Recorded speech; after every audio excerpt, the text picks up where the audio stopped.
Hi, I'm David R. Lewis. Welcome to Theater of the Mind. We're going back to the late 1950s for this heartland of memory. It's called Jack Stuckey, Screams, Shovels, and Bicycle Chains. I'd known about Jack Stuckey all my life, but I'd never seen him. Jack was a hermit, and that fascinated us kids. He lived in the woods, 40 acres thick with trees, vines, and creepers on an oiled road a few miles outside my hometown. He owned 640 acres, a square mile, the vast majority of which was in fallow, overgrown farmland, but Jack didn't farm. Nobody was really sure what Jack did, except just stay out there in his shack, sunk back in the deep shadows of that overgrown 40-acre piece, so dense and dark you couldn't even see his tiny house in the winter. As curious as we were, we kept out. We'd heard the screams. I was about 9 the first time I heard them, camping on the riverbank for a little night catfishing with a buddy about half a mile from Jack's place. We were fireside a couple of hours after dark when a desolate shriek came wafting on the wind, a long drawn-out howl that made the hair on my arm stand up. It was no bobcat, and it scared the hell out of us. We huddled big-eyed by the fire, throwing on more wood and turning up the lantern. The aftermath of the scream thickened the darkness, making it close in around us. The blackness towered overhead, pressing on us with its massive weight, pushing us lower into the earth. We were bone cold from that scream, frightened to the core. Several times through the long night it came again, a soulless wail shattering the stillness, devastating in its despair. I never greeted a more welcome dawn.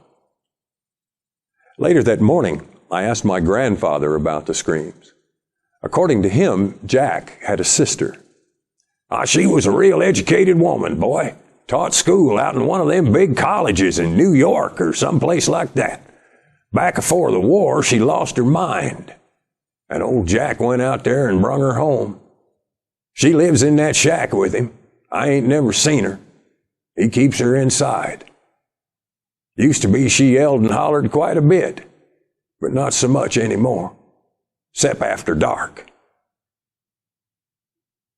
A year or two later, I was riding my bike past Jack's place when it threw the chain and I crashed into the ditch.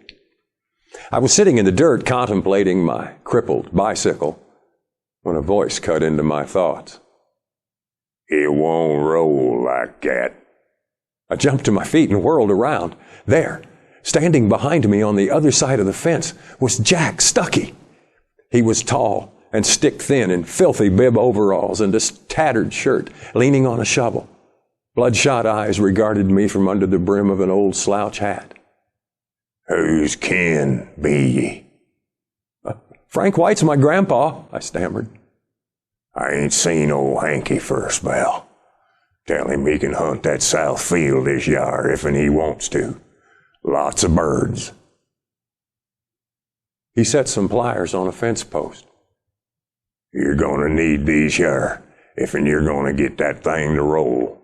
Put 'em back on the post when you're done. I gotta get back to my digging.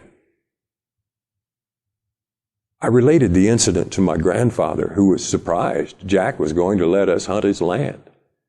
Well, he ain't let nobody hunt that place since his sister come on home.